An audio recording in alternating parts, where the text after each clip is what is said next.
Well, welcome. This is a kind of a unique rant from the Midnight Skeptic. Um, yes, the Midnight Skeptic is live, actually. It is Sunday, the 21st of July. This is the latest I've ever done this. Usually, it's Wednesday or Thursday, sometimes Friday, when I record this and download it to YouTube and then download it to KPCA at Petaluma Community Access. But today is Sunday, the 21st. Right now, it's about 3:30 in the afternoon. Boy, am I late. Next week, I'll be recording it earlier than I usually do. Okay.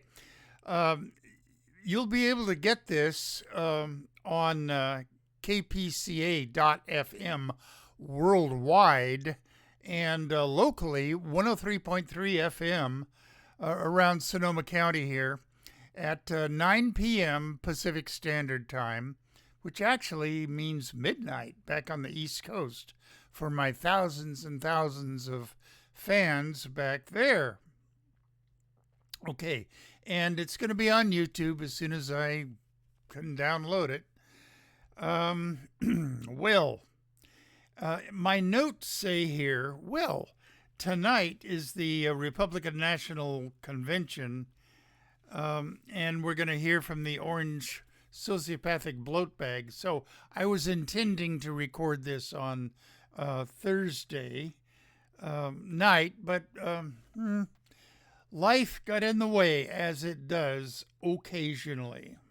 Okay, and I said, tonight the Republican National Convention hears from the Orange Sociopathic Bloat Bag to close out the cult's love fest. Many commentators have said there will be a new and kinder and more contrite Orange Sociopathic Bloat Bag. But BS, he started off the first 3 or 4 minutes of his speech with kind of a conciliatory tone to his message. I listened to the first 5 minutes of it, and then I didn't want to vomit, so I turned it off. He reverted to his usual sociopath self and rambling, incoherent speech for the rest of the 93 minutes of his speech. Oh, boy. But inside of him and inside the convention was the same lying, power-hungry, and intellectually lazy person, Orange Sociopathic Bloat Bag. He does not read. And he continues to say that he graduated in the top class or the top spot in Wharton School of Business, which is a lie. Okay, here is my play-in music, which I've forgotten about a couple of shows now. So here it is. I know you were all waiting for it, breathlessly.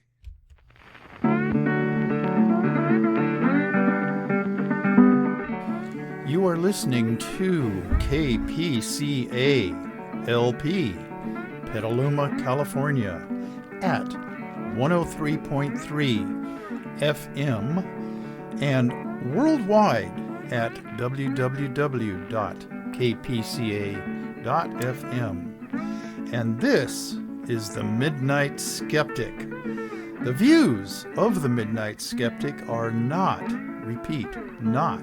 necessarily the views of KPCA or any of its affiliates.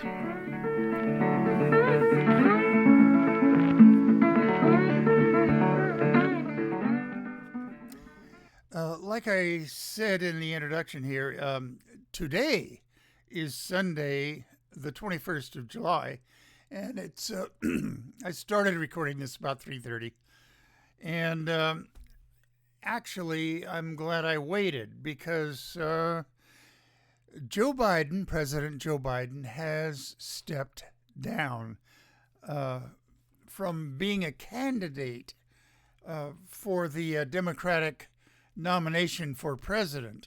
Okay, what I would hope that he does is step down from the presidency so that Kamala Harris, who he endorsed, would be able to serve out the last 3 to 4 months of the current administration, get her feet wet, show the world that she's more than capable of it, of handling the job, and running against the orange sociopathic bloat bag this November as an incumbent president. I think that would help.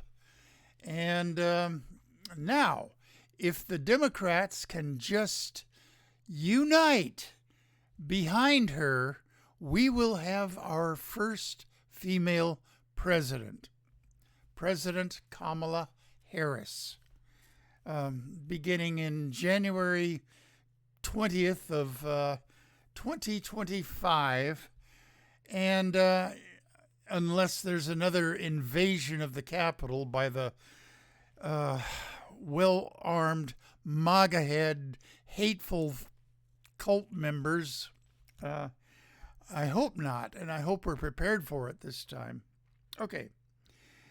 It is my hope that in my own small way, through my broadcasts, which I'm doing one of right now, and YouTube productions, I can rid this country of all GOP MAGA heads, Republicans, and cult followers of the orange sociopathic bloat bag.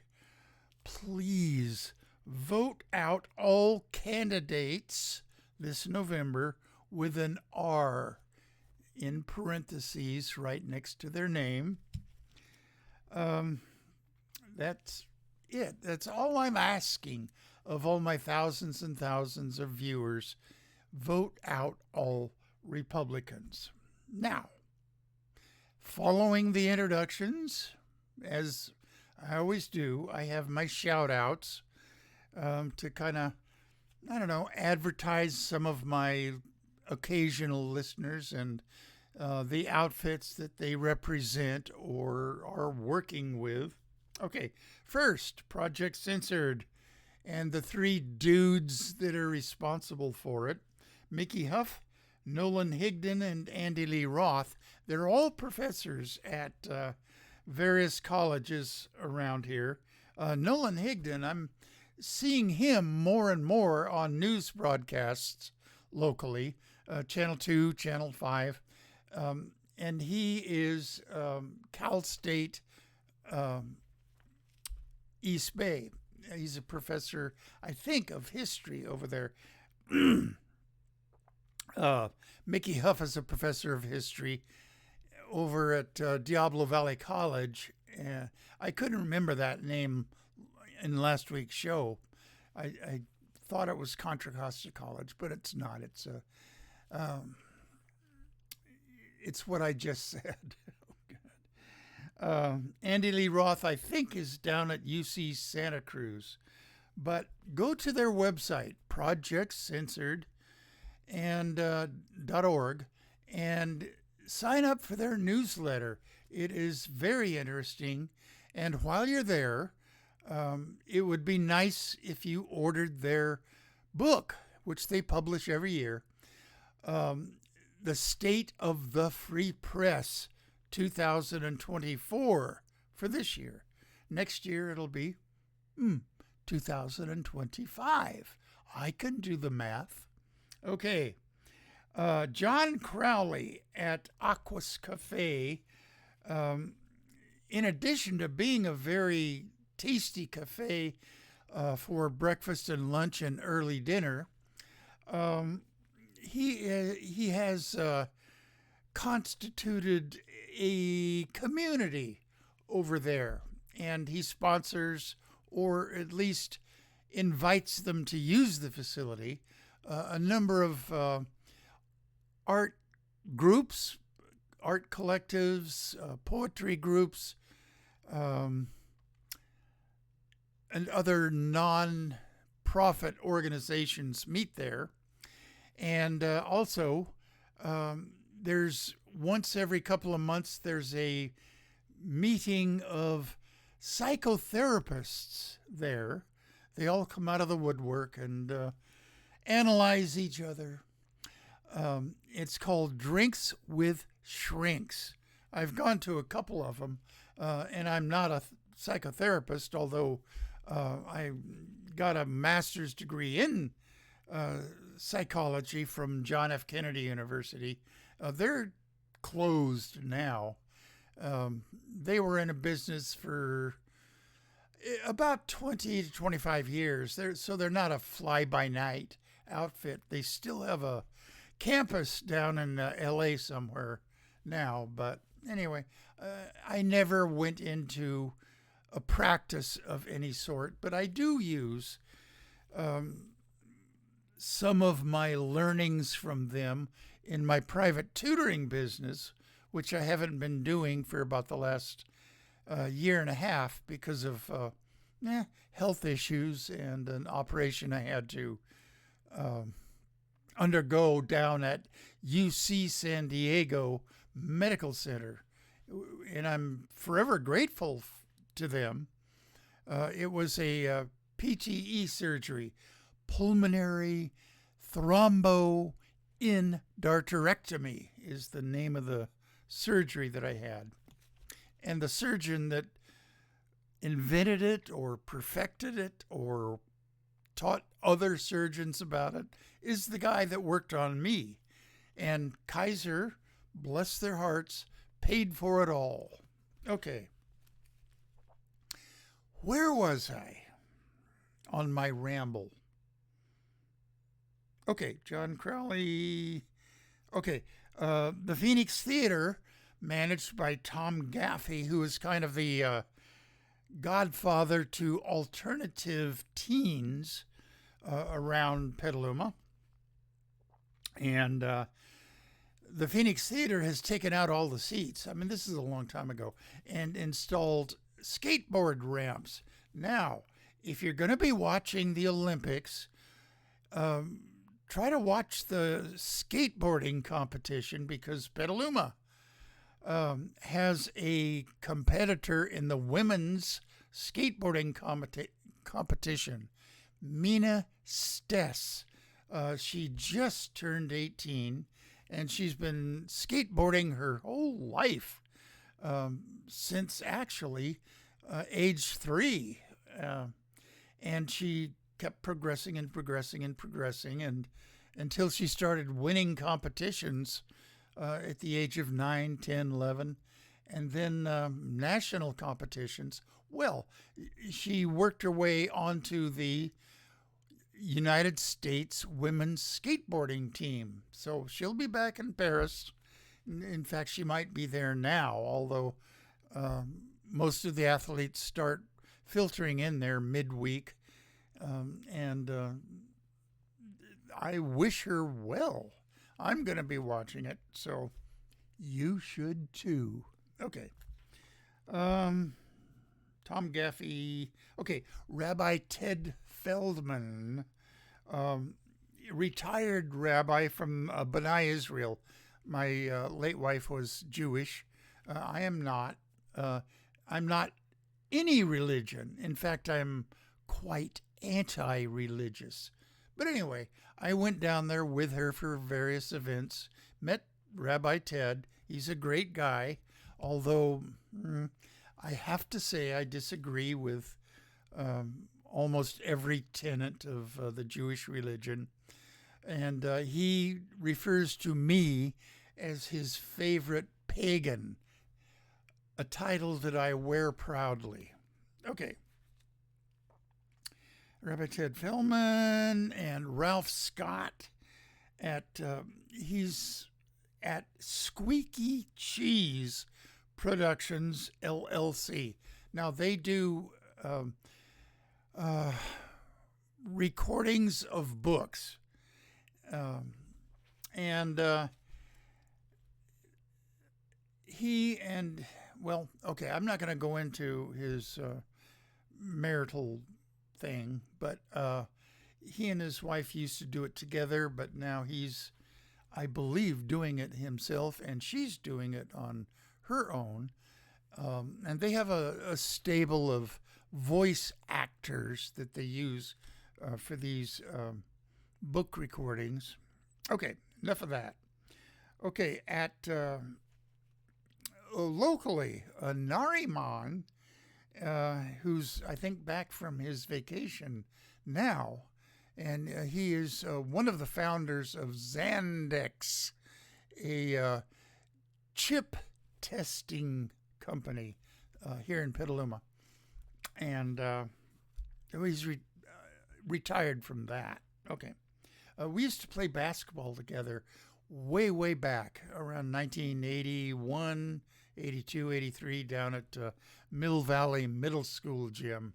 Okay. All right. Tim Conrad, a great photographer. Check out some of his photographs at various galleries.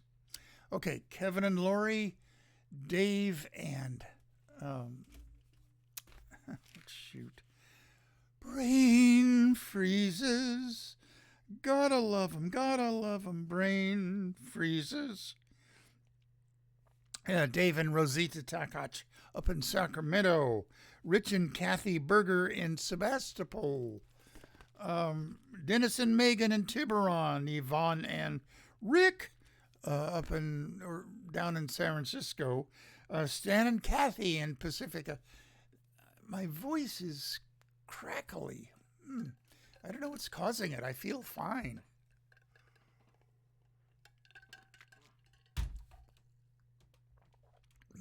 Okay, is that... I hope that's a little better now. Okay. Aunt Jackie and Samantha down in L.A. My brother Brandon and his wife Mina in the Santan Valley right outside of Phoenix in Arizona. Stay out of the heat. Hydrate, hydrate, hydrate.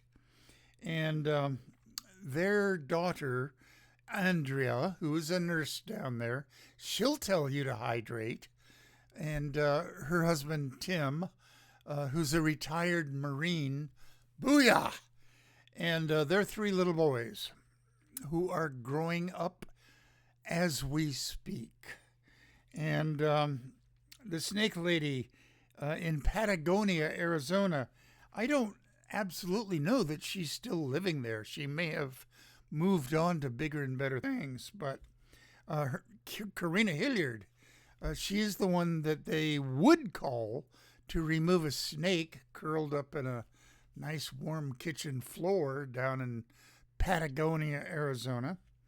Okay, Arkansas, Shannon Reed, who was a massage therapist up here at the Fairmont Spa and Hotel over across the hills in the town of Sonoma. I think it wasn't actually Sonoma. It was, I forget the exact town it was in. But, okay, down to Florida, Nelson and Alice Lydell, and then over in the east coast of Florida, and I forget the town, some beach. Okay, Amelia Beamer, check her out on YouTube. She is the representative for Locus Magazine, Locus. And Locus Magazine reviews books in the 4 genres of horror, fantasy, and science fiction. And on her YouTube posting, She will tell you the titles of the books that are written about for that month in Locust Magazine. Okay. Dr. Dave in Raleigh, Durham, North Carolina. He might be up in Chicago right now showing his works at the Lost Artists Collective in Chicago. Go to Dave Rubin Painting. I think it's .org or maybe .net. I don't know.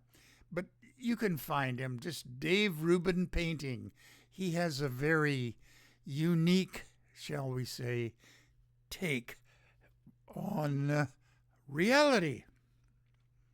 I have kind of a unique take on reality, but this is part of it, this broadcast. Okay.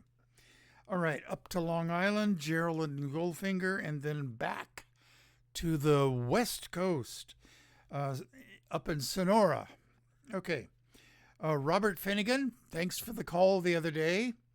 And you're invited at any time to come down here and be a guest on the ranting show of the Midnight Skeptic.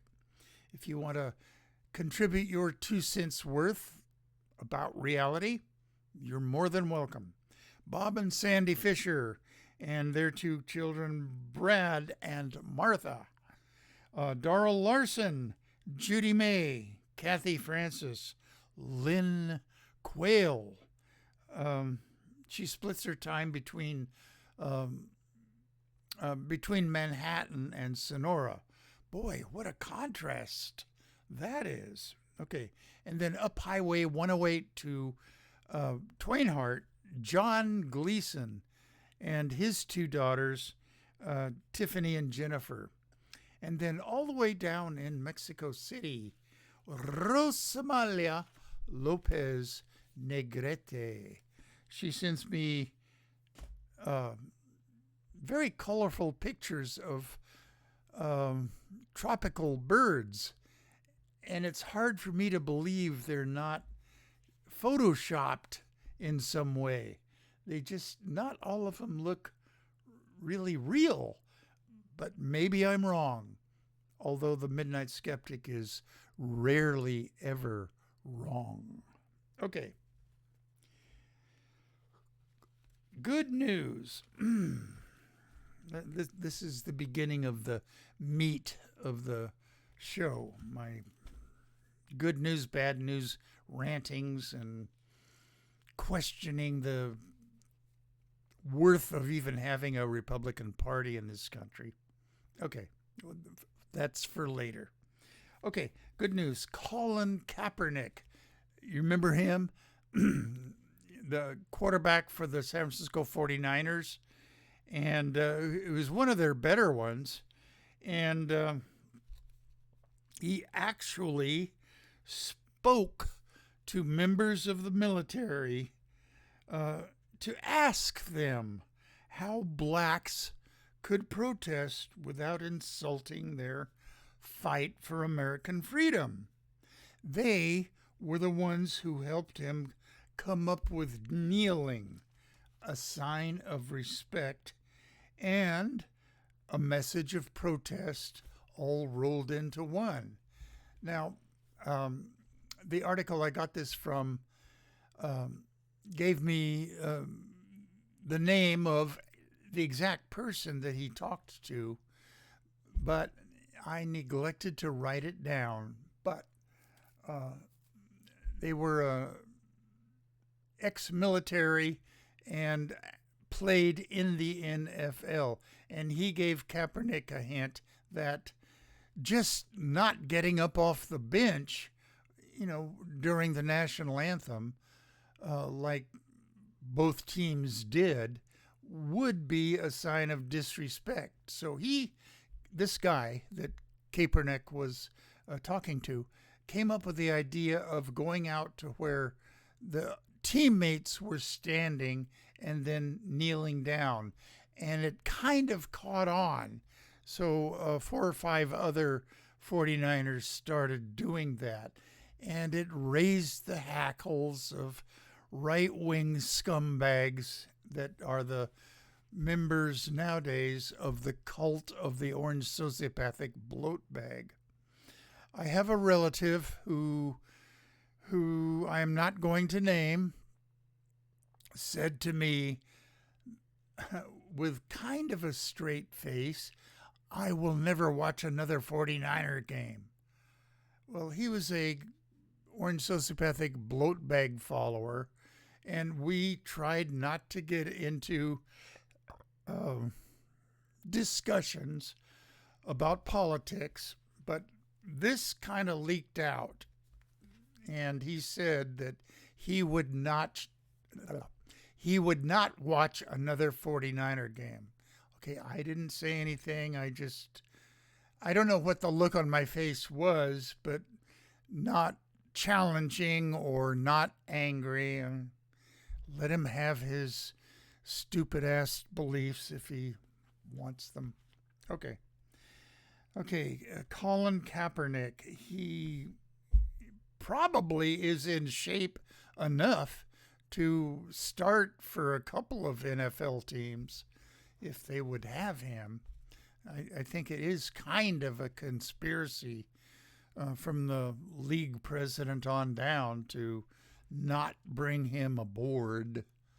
Okay, enough of that. I need another sip.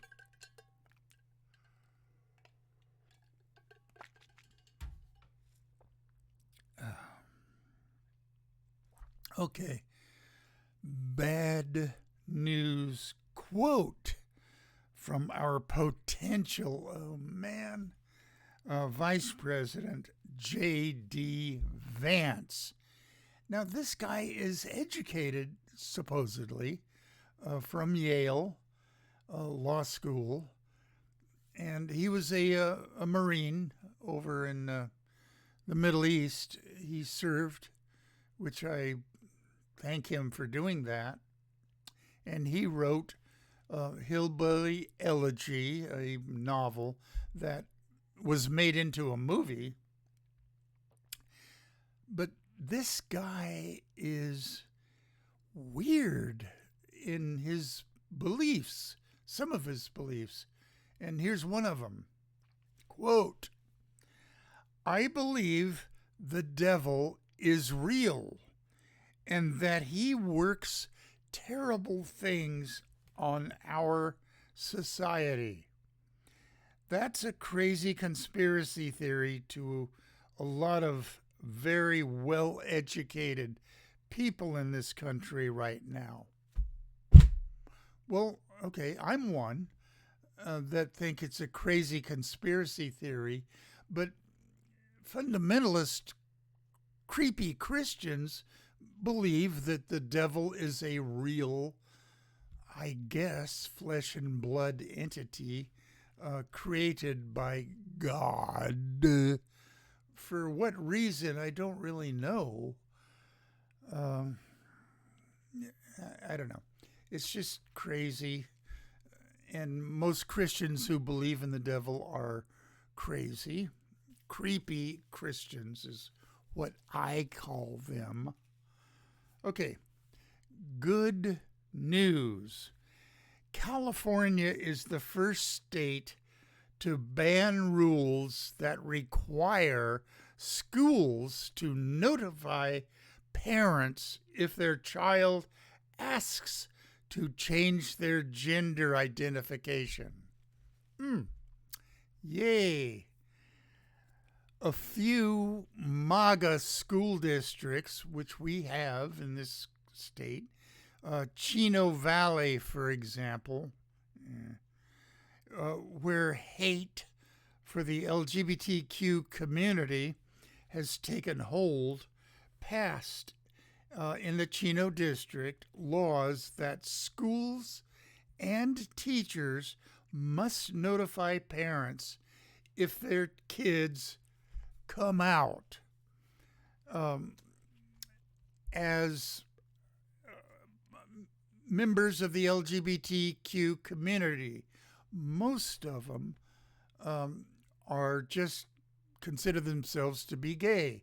a small percentage of the LGBTQ community are the T part of the LGBTQ community. In other words, trans. An exceedingly small percentage. Okay, but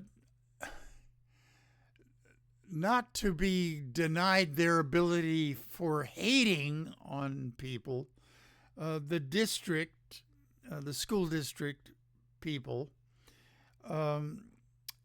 cited parental rights. And that's the euphemism used by MAGA heads to justify these directives.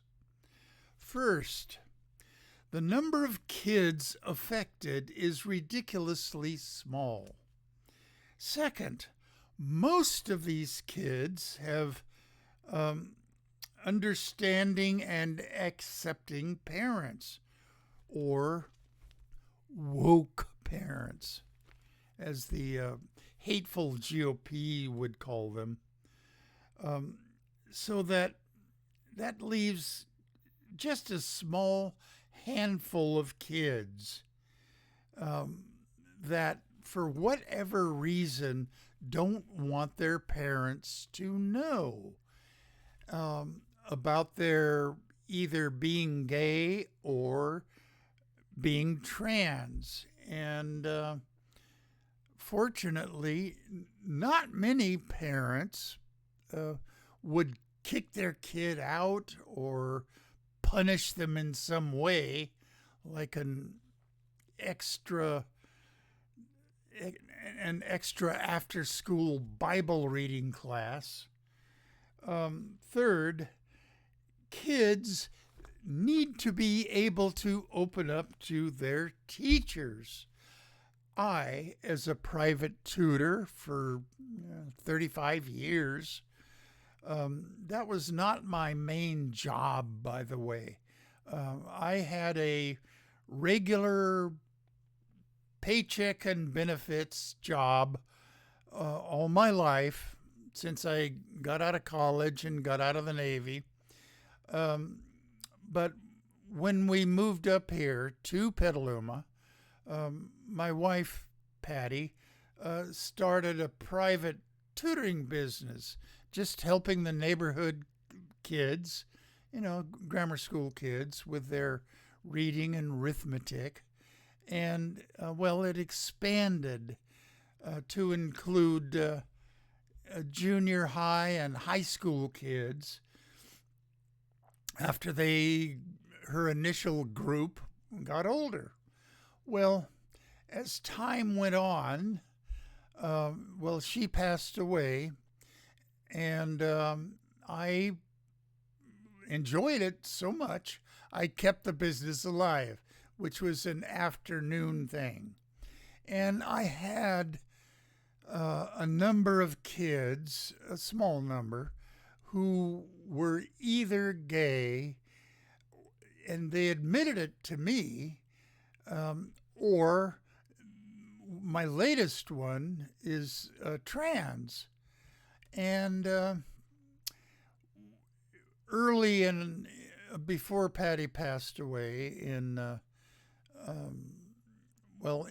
the late 80s, early 90s, we had this one girl in particular who was lesbian, and her mom came to us all in tears and asked us to kind of, I don't know what she truly wanted. She was not familiar with the phenomenon, I guess. All she knew was that the word lesbian connotated this evil thing, and she wanted us to change her daughter in some way. Well, I won't go into that whole story, but we have experience. I've had experience. And kids who are either gay or trans need to be able to open up to their teachers or their school counselors. Now, if the school is bound by law to out them to their parents, that is a bad law, although it's good in the minds of the stupid MAGA heads, which all GOP Republicans are nowadays. It's just, thank goodness that Gavin Newsom, governor of California, has signed this law. And so schools will no longer be required to out the kids. Okay. Wonderful news to share.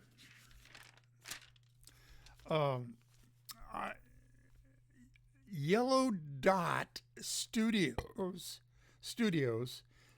has created a parody of an ExxonMobile television ad. The group was founded by Adam McKay, Academy Award winner for his writing and directing of the movie Don't Look Up. And I haven't seen that movie, but I've heard really, really good things about it. Okay.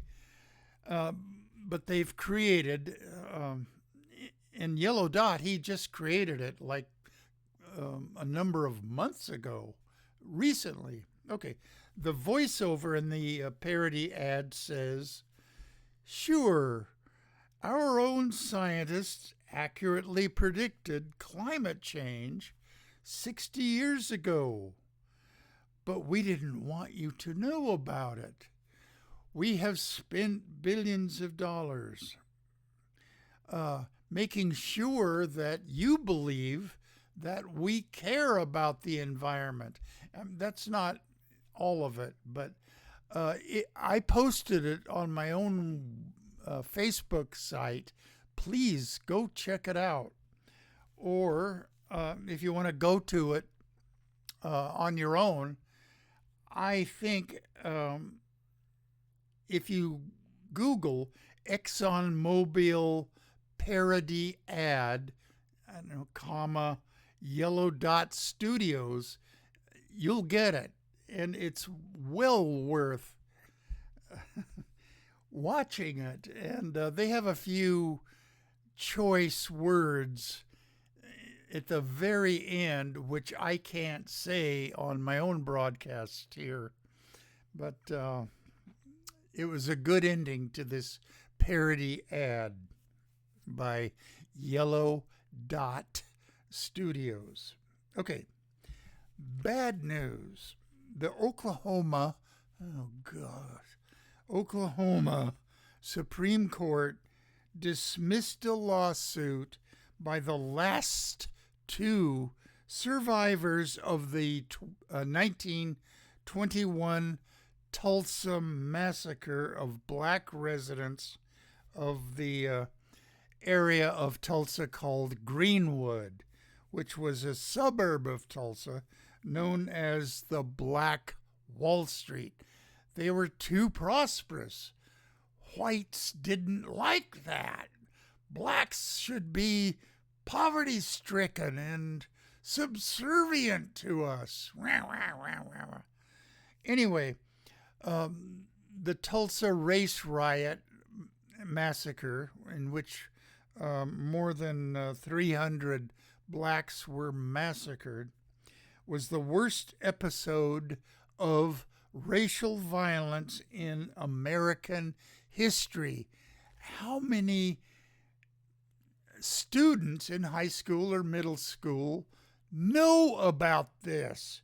Well, they won't if the hateful MAGA heads take control of our government. Oh, God. Okay. If information about the 1921 Tulsa race riot were presented in Oklahoma schools, which it mostly is not, the teachers would be accused of teaching CRT and going against God's will. They would be accused of teaching CRT by MAGA-head Republicans. Would kids, white kids, feel shame or discomfort when they learn about it? Well, they would not if it's presented correctly. And teachers, most of them know how to correctly present disconcerting material to their kids. Okay? Before I went and studied psychology, got my degree in social sciences from Stanislaus State. And to get that degree, you have to pick 3 areas of specialty. Well, my main area was history. Secondarily, it was psychology. And thirdly, anthropology. Well, I consider myself a learned historian, which I continue on today, presenting all these tidbits to my thousands and thousands of listeners. I would present it correctly.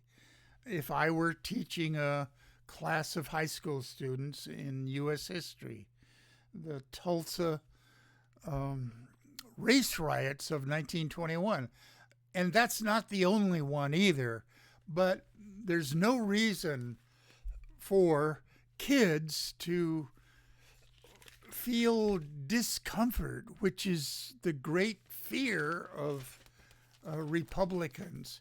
I don't want my child to feel shame for being white or feel discomfort for his ancestors for having done that. That's an adult way. Not that MAGA heads are adults, but it would not happen if it were presented correctly. Okay, now this is a segment that is unfinished, and I'll have to continue it on next week's show. It's entitled Christians, Christians, Crazy Christians. Which Bible is considered to be inerrant? There are crazy Christians, creepy Christians, that believe that the King James version of our Bible is the only one that should be read, the only one that was dictated directly by God. So this segment of the Midnight Skeptic is based on that premise. And there's so many versions. There's the Wycliffe Bible, the Coverdale's Bible of 1535. Incidentally, the Wycliffe Bible was 1382. Matthew's Bible of 1535. The Great Bible of 1539. Taverner's Bible of 1539. The Geneva Bible of 1560. Bishop's Bible of 1568. Douay-Rheims, capital R-H-E-L-M-S, Bible of 1610. And then finally we get to the King James Version of 1611. Now, King James himself did not do the translating. He had a whole palace full of theologians who translated it from the original Latin Vulgate into English. Okay, now on next week's show, I'm going to go into each of these. Now, these are just translations of the Bible. Which one is the real deal? Which one was inspired by God? Okay, this is in addition to the splitting of the Protestant Bible versus the Catholic Bible versus the Orthodox Bible used in the Eastern Orthodox churches, as opposed to the Ethiopian Christian Bible. Which one is the right one? Well, the answer to that is there is no right one. Okay. And next week, the Midnight Skeptic, for the benefit of all my listeners who happen to be creepy Christians, I'll figure it all out for you, since you guys are too lazy to inquire into it on your own. Another sip.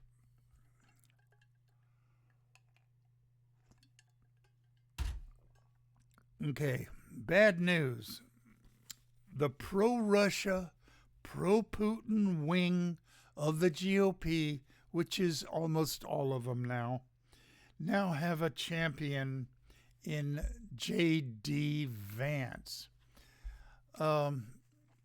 He does not care whether Russia takes over Ukraine or not, and doesn't care whether Putin exerts his will over the countries that he may or may not invade should he win in Ukraine. Okay. Since he believes in the devil, why doesn't he assume that the devil is on Putin's side? Okay. All right. Bad news. Teamsters, of which union I'm a member, President Sean O'Brien shouldn't have spoken at the Republican National Convention. It only boosted the orange sociopathic bloat bags' non-interest in workers' rights.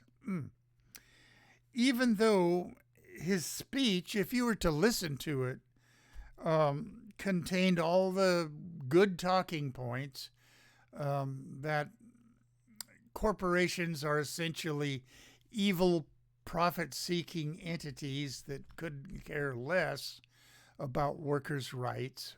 I mean, Sean O'Brien said all the right things, but he shouldn't have gone up onto the stage at the RNC and given this speech.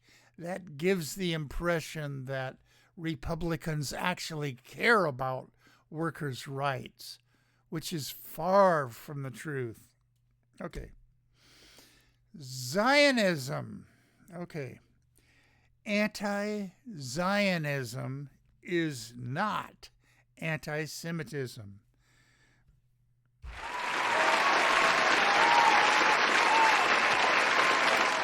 Some misguided Jews believe God himself gave the Jews property rights from the River Jordan to the Mediterranean Sea.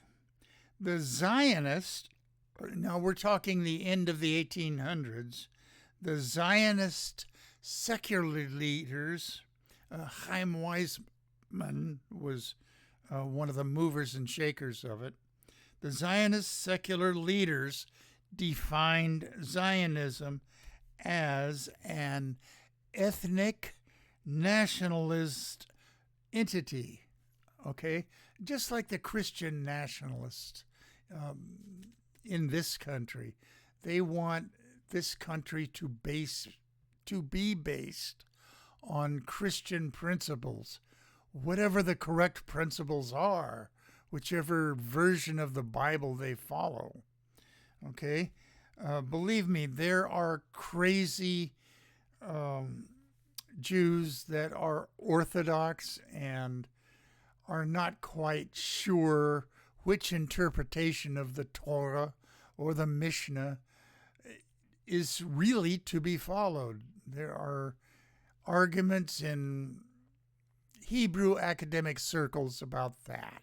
They are just as crazy and damaging to the population as are creepy Christians in this country. Okay. Whew. Good news. And I'm not, okay, this is near the end of the show. Good news. The U.S.'s largest labor union, the AFL-CIO, launched an online guide to how the hateful GOP's Project 2025 would impact worker rights. And I'll tell you, it would not be good. Okay, 1, it would ban public service government workers' unions. It would eliminate child labor laws. Now, there's a whole list of things in Project 2025 that would negatively impact workers' rights. And I'm near the end of the show. I can't go into all of them, but I beseech all of my thousands and thousands of listeners to go to Project 2025, workers' rights, and see for yourselves. I mean, the two that I mentioned are bad enough, but go see this for yourself. Next show, in addition to all this Bible mishigas that I'm going to untangle for you, I'm going to go into Project 2025 myself, which is going to be battled tooth and nail by President nominee Kamala Harris. Yay! This country will finally have a female president, if we're lucky, but we've got to work for it. I'm doing my best. Okay? All right. Warning to all my thousands and thousands of listeners. Please, please do not send. This is for female listeners. Okay. Please, please do not send your used tampons and feminine napkins to the Heritage Foundation. And I'll give you the address to not send this to: 214 Massachusetts Avenue, Northeast. It's abbreviated NE in postal addressing lore. Okay, and that is in Washington, D.C., zip code 20002-4999. Please do not send them to this address. It would just take a lot of time for whoever gets these stuffed envelopes or packages to undo them and dispose of them properly. So please, please do not send them there to the address that I just gave you all.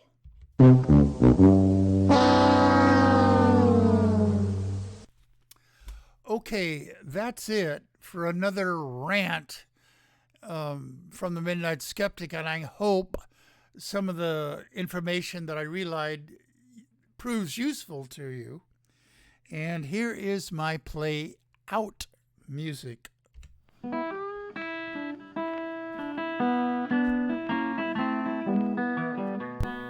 You have been listening to The Midnight Skeptic on KPCA LP, Petaluma, California.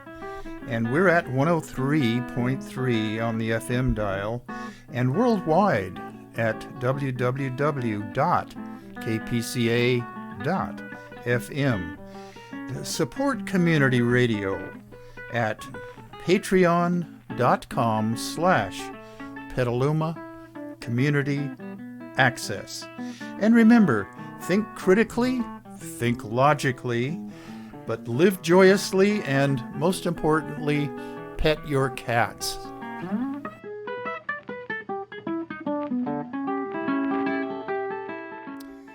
I can't emphasize enough how important it is, should you be lucky enough to have a cat, to pet your cat. And if you have a few bucks lying around that you want to give to a good outfit, send it on to Petaluma Community Access. And I'm having a brain freeze on where actually you would send it to. But it will be put to good use. Not just to me, but to our other radio personalities and spinners of vinyl. Okay, until next week, like I gave you a hint as to what next week's show's going to be like. You know, I'm going to untangle the Bible mess and also, well, I don't know. That will be the main thing. Until next week, take care. Think logically. You'll never be religious if you think logically. Bye-bye.